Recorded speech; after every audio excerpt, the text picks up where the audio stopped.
अल्लाह खां पोइ आला आशान मुहम्मद जो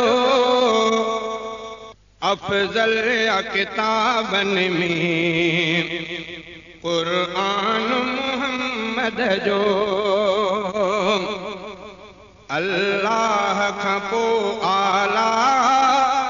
आशान मुहम्मद जो अफज़ल किताबनि में क़ुरान मुहम्मद जो अफज़ल किताबनि में क़ुरान मुहम्मद जो महबूब खुदा आहे सरदार नबीन जो महबूब खुदा आहे सरदार नबीन जो लौलाक में मट नाहे जानान मुहम्मद जो अफज़ल किताबनि में क़ुरान मुहम्मद जो अल्लाह खां पोइ आला आशान मुहम्मद जो अफज़ल किताबनि में क़ुरान मुहम्मद जो अफज़ल किताबनि में क़ुरान मुहम्मद जो सरताजुर्गो मुल्कन जो मुल्क मदीनो सरताजुर्गो मुल्कन जो मुल्क मदीनो गुंबद में जिते रोज़ो सुबहान मुहम्मद जो अफज़ल किताबनि में क़ुरान मुहम्मद जो अल्लाह खां पोइ आला आशान मुहम्मद जो अफज़ल किताबनि में क़ुरान मुहम्मद जो अफज़ल किताबनि में क़ुरान मुहम्मद जो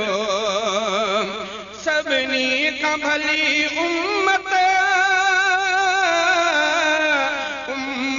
मुहम्मद जी सभिनी खां भली उम्मत मुहम्मद जी लिखियल अहदीसुनि में फरमान मुहम्मद जो अफज़ल किताबनि में क़ुरान मुहम्मद जो अल्लाह खां पोइ आला आशान मुहम्मद जो अफज़ल किताबनि में क़ुरान मुहम्मद जो अफज़ल किताबनि में क़ुरान मुहम्मद जो उन वक़्त वञनि सारा दुख दर्द अलम मिटजी उन वक़्त वञनि सारा दुख दर्द अलम मिटजी माण्हू जो कोई थो गाए मान मुहम्मद जो अफज़ल किताबनि में क़ुरान मुहम्मद जो अल्लाह खां पोइ आला आशान मुहम्मद जो अफज़ल किताबनि में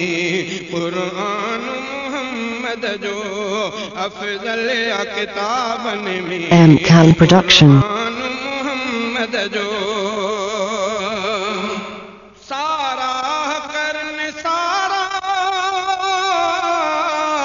हर जाए मुहम्मद जी सारा करन सारा हर जाए मुहम्मद जी शायर भी बणियो अबड़ो सुल्तान मुहम्मद जो शायर भी बणियो अबड़ो सुल्तान मुहम्मद जो अफजल किताबन में कुरान मुहम्मद जो अल्लाह का को आला आशान मुहम्मद जो अफजल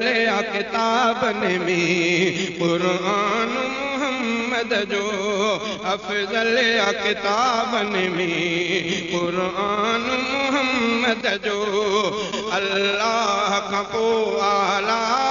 आशान मुहम्मद जो अफजल किताबन में कुरान मुहम्मद जो अफजल किताबन में कुरान मुहम्मद जो